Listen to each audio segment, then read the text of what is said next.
बता रहा हूँ मैं इस वक्त ज़िला जामशोर की तहसील 7 में मंच झील के मकाम पे मौजूद हूँ। आज हम आपको बताएंगे कि कैसे इस झील के अंदर माहीगीर हजरात अपनी ज़िंदगी इन कश्तियों के अंदर बसर करते हैं और वो कौन सी मुश्किलात होती हैं जिनको इनका सामना करना पड़ता है। इसके साथ इनकी रीति रस्में क्या हैं, इनकी ज़िंदगी कैसे बीतती है, ये सारी बातें आपस की बात के प्रोग्राम में आप देखेंगे और हमारे साथ आप शामिल रहिए सफ़र में, ताकि आप देख सकें कि इस झील के अंदर ज़िंदगी कैसे सांसें ले रही है।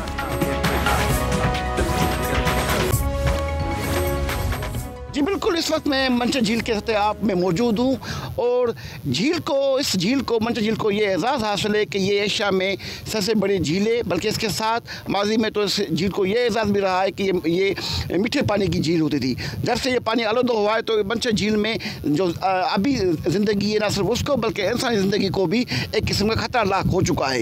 इस वक्त भी हम झील के अंदर मौजूद है। ये बच्चे, आप मेरे कैमरा मैन आपको दिखा पाएगा कि ये बच्चे हैं जो कि मछली का शिकार कर रहे हैं, मछली पकड़ने की कोशिश कर रहे हैं। आइए हम इनसे बात करते हैं, क्योंकि इन माहीगीरों का जो कि मंच के सतह पे रहते हैं, इनका वाहिद जो ज़रिया मुआश है वो यही है मछली का शिकार करना। बेटा आप बताओ, तव्हां ॿुधायो त मछली शिकार घणो कयो अथव? कितनी मछली मरी आहे? किलो मरी अथव? और इहो किलो घटि आहे? अञा तव्हां घणी मरी आहे? तो घणी मरी आहे? हाँ भाई, ये सब तव्हां भाई हो? 4 किलो मरी अथव? किथे आहे? किथे आहे मछी? घणे खपाई अथव? किलो 30 रुपया। किलो 30 रुपया। पोइ घणा पैसा बचिया? 600 बची आहे। जी बिल्कुल, मैं भी ज़िला जामशोर की तहसील 7 में मंच झील के सतह आप के गाँव मोहम्मद उमर मल्लाह में मौजूद हूँ। ये वो वाहिद गांव है जो कि झील के अंदर माजी में 50 से ज़्यादा देहात थे, उनमें से ये वाहिद गांव है जो अभी सिर्फ अकेला गांव यहाँ बचा है। आइए हम मालूम करते हैं कि मंच की सतह पे मौजूद जो देहात थे, कश्तियों में जो घर बने हुए थे, जो ज़िंदगी बसर हो रही थी, वो आहिस्ता आहिस्ता देहात क्यों ख़त्म हो रहे हैं। हमारे साथ मौजूद है मकान में माहीगीर। आप बताएँ, अपना तारीफ़ भी करवाएँ, बताएँ कि ये क्या सूरत बन रही है, क्यों ये जो सतह पे गाँव ये ख़त्म हो रहे हैं। असल में पहले तो मंचर में मछली बहुत थी, उसी वजह से बंदे, और सस्ताई भी थी, लकड़ी मिलती थी सस्ते में। जैसे पूरी किश्ती जो है बड़ी, वो 50-60 हज़ार तक बनती थी और मछली भी ज़्यादा थी। उसी वजह से 1 साल 2 साल छोड़ के बंदा नया बनाता था। अभी सिस्टम ऐसा हुआ है, एक तो महंगाई है, लकड़ी महंगी हो गई है। वो कम से कम 10 लाख रुपया भी किश्ती बनती है, तो 10 लाख किसी के पास है नहीं। तो इसलिए जो भी गांव थे, जो 50-60 गांव पहले थे, वो तकरीबन ख़त्म हो चुके हैं। इसी वजह से सब ने सोचा कि पैसे नहीं है, अब मैं खुश्क जगह पे जाता हूँ। अगर पैसा होता था तो अभी भी वे रह सकते हैं, क्योंकि सदियों से रहते आए हैं इसलिए। लेकिन पैसे नहीं है, महंगाई हो गई है, और लकड़ी जो होती थी वो महंगी हो गई है। अभी हमारा गांव रह गया है एक, बाकी 50 गांव में से बाकी हमारा एक गांव रह गया है, वो भी बिल्कुल किश्ती यहाँ ख़त्म है। लेकिन इसी वजह से जो भी गांव ख़त्म हो चुके हैं सिर्फ मछली की वजह से, क्योंकि मछली में पानी जो आलूदगी हो गई है, RBOD है जो है, उसने पानी बिल्कुल गंदा कर दिया, इसलिए मछली भी कम हो गई है और रोज़गार ख़त्म है। जो भी गाँव के बंदे थे, बहुत सारे, जैसे आधा मंचर के गाँव थे, वो चले गए। कोई चश्मा बैराज, कोई किंजर झील, और 0 पॉइंट है बदीन के आगे, उधर भी 100 से ज़्यादा गांव है हमारा उधर, तो सब चले गए इसी वजह से, क्योंकि मछली कम हो गई तो सबका रोज़गार कम, इसलिए चले गए। जी बिल्कुल, आपने सुना कि इस जो मंच झील का हुस्न है वो इसी सतह पे मौजूद देहात की वजह से होता है, जो कश्तियों में ज़िंदगी बसर होती है। अब ये चूँकि ख़त्म हो रही है तो ज़रूरत इस अमल की कि हुकूमत मुदाखलत करे और ऐसे इक़दाम उठाए ताकि ये जो झील का असल हुस्न है ये बरकरार रहे, जो कि सदियों से कायम रहता था।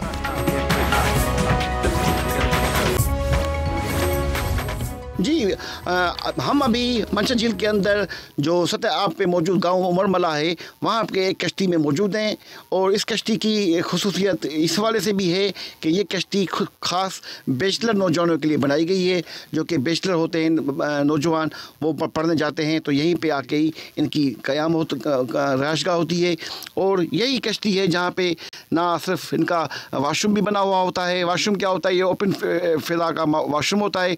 इसके साथ किचन भी यहीं पे होता है। मेरा कैमरामैन आपको दिखा पाएगा कि यही किचन है यहाँ पे। जो भी दोस्तों ने यहाँ चाय बनाई है, और जिस दोस्त ने चाय बनाई है ये बैचलर नौजवान है, इससे हम बात करते हैं।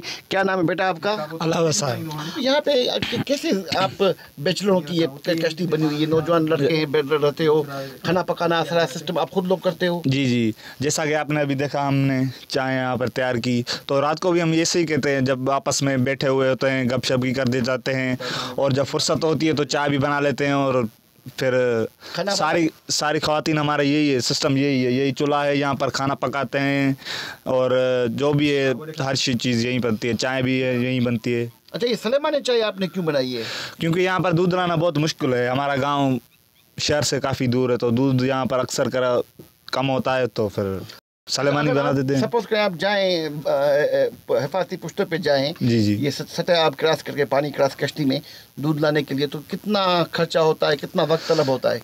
काफ़ी मुश्किल है, एक तो वक्त भी बहुत ज़्यादा जाता है, और दूसरा तो दूध लाना आना जाना वहाँ पर बहुत मुश्किलात होती हैं, इस वजह से सलेमानी भी काम चला लेते हैं। अच्छा, ये ऐसा कभी नहीं होता कि कहीं खुदा न खास्ता इस किचन की वजह से कोई आग भड़क उठे हो कश्ती को? नहीं, अभी तक तो ऐसा नहीं हुआ है, क्योंकि पानी बहुत करीब है, जब भी थोड़ी आग लगती है तो फिर पानी बुझा देते हैं। जैसे अभी जरूर जला हाँ, तो बंद कर दिया। हाँ, तो ये कैसे आपको कितना अरसा हो गया इसमें रहते हुए? हम तो पैदा ही यहाँ पर हुए, हमारे परदादा भी यहाँ पर ही पैदा हुए, यहाँ पर ही ख़त्म हुए, तो शुरू से ये सिलसिला चला आ रहा है। अच्छा, आपने तालीम कहाँ से हासिल की है?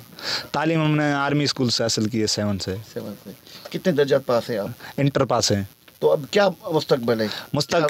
प्लान है मुस्तकबिल का ये प्लान है कि हैदराबाद जाने की तैयारी है, जामशोरों में सेंटर ज्वाइन करेंगे, लेकिन थोड़ा टाइम लगेगा, पैसे की कमी है, जैसे ही पैसा था चले जाएंगे।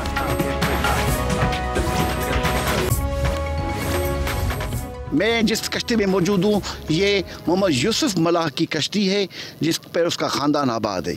यहाँ पे बिजली का कोई निज़ाम नहीं है, ताहम यहाँ पे जो सोलर सिस्टम है उससे ये गांव चलता है, रोशनी का निज़ाम उसी सोलर सिस्टम पे होता है। हमारे साथ यहाँ मकामी माहीगीर मौजूद हैं, नौजवान जो कि पढ़ते भी हैं और उसके साथ शिकार भी करते हैं मछली का। आइए हमसे मालूम करते हैं। जी बेटा, आप बताएँ कि यहाँ पर बिजली का निज़ाम कैसे चलता है? जी, मेरा नाम मोहम्मद अफजल है और मैं इंटर क्लियर स्टूडेंट हूँ, और मैं इस कश्ती में रहता हूँ। हमारे पूरे गांव में बिजली का इंतज़ाम नहीं है, और जो सियासतदान हैं MNA हैं सरदार सिकंदर रापोटो, जिन्होंने हमें सोलर प्लेट्स, एक बैटरी और एक फ़ैन दिया है, और 5 बल्ब, जिससे हमारा पूरा गांव रोशन रहता है। रात को भी हमारे पास रोशनी रहती है, कोई मोबाइल चार्जिंग करनी हो या फ़ैन चलाना हो या बल्ब वगैरह, हर चीज़ की सहूलत अभी हो चुकी है। ये सिकंदर रापोटो की मेहरबानी है, और पूरे गांव को दिया है। अच्छा, ये किस टाइम आप जलाते हैं? रात के वक्त जलाते हैं? जी हाँ, रात के वक्त, और दिन में गर्मी होती है तो पंखा चला लेते हैं, रात को बल्ब चलाते हैं, मोबाइल वगैरह चार्ज करते हैं। अच्छा, उमूमी तौर पर ये पंखे आपको ज़रूरत पड़ती है चलाने की? यहाँ पर मौसम उमूमी तौर पर जब गर्मी नहीं होती है तो पंखे बंद ही रखते हैं? जी, जब गर्मी होती है तो पंखे की ज़रूरत नहीं पड़ती है, फिर तो हम कश्तियों को जो ना बाहर से ही ढक देते हैं। लेकिन जब गर्मी होती है, गर्मी की शिद्दत होती है, जून जुलाई का महीना होता है, तो फिर तो फ़ैन चलाना पड़ता है गर्मी की। पानी पर ज़िंदगी बसर होती है, आपके क्या तजुर्बात हैं? ये ज़िंदगी कैसी लगती है आपको? ये ज़िंदगी तो ज़ाहिर है कि तकलीफ़ वाली ज़िंदगी है, क्योंकि ये हम जिस पानी पर खड़े हैं अभी, मच्छर के सतह पे खड़े हैं, तो ये पानी भी पीने लायक नहीं है। पीने का पानी हम भानसेदाबाद से मंगवाते हैं, जो कि 1 गैलन हमें मिलता है 50 रुपये में। ये तकलीफ़ होती है, और पढ़ाई लिखाई की भी तकलीफ़ होती है, क्योंकि स्कूल यहाँ पर है नहीं, और फिर तो ये खारा पानी जब आता है जून जुलाई के महीने में, जब बरसात होती है तो पानी मच्छर का बढ़ जाता है, फिर हम नकल मकानी कर जाते हैं, एक जगह से दूसरी जगह चले जाते हैं। अभी हम बंद मच्छर के सामने खड़े हैं, फिर जंगारा चले जाएंगे, बाजार उस तरफ चले जाएंगे, क्योंकि पानी बड़ा हो जाएगा, और कश्तियाँ हमारी बहुत नाजुक होती हैं, फिर हवा में तूफ़ान में खड़ी नहीं रह सकती, डूब जाएंगी इस वजह से। जी बिल्कुल, आपने सुना कि मंच के सतह पे जो कश्तियों में आबाद देहात हैं वो उनकी ज़िंदगी कैसे बसर होती है, क्या मुश्किलात पेश आती हैं, बिजली का निज़ाम नहीं होता, स्कूल यहाँ पे नहीं होते, और किस तरीके से एक कश्ती के अंदर, एक ही कमरे के अंदर ये ज़िंदगी बसर करते हैं, कितनी मुश्किल ये ज़िंदगी होती है।